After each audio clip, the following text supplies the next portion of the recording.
It gives victims and the people that have caused harm to them to come together and talk about what's occurred and to try to repair the harm or the damage that's been created by their actions. It just allows a lot of questions that people have to be answered about why what happened did happen.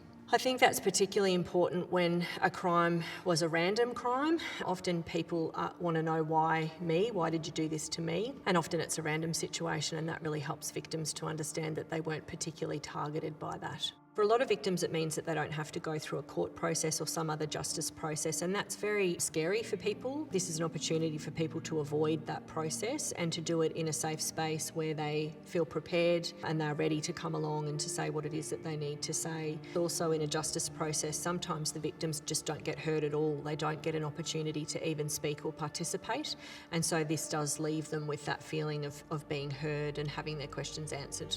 The success rate for adult restorative justice is considerably higher than most other processes that are available to people. So that in itself is telling, both for the victim and the person that's caused harm. Most of them tell us that this is a far better process for everybody involved.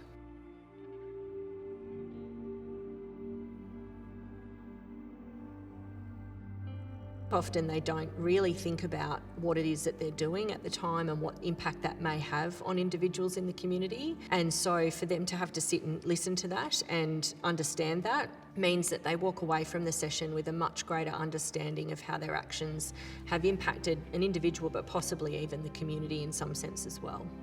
It's helping people see where they went wrong and helping them be part of a process that repairs that harm. The person that's caused harm often feels very differently at the end of the session in terms of understanding how what they did has impacted the person that was involved.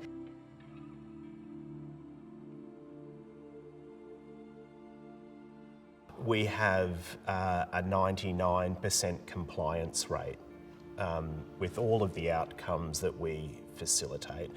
And there is a good body of evidence out there that does support that conferences can lead to lower rates of recidivism.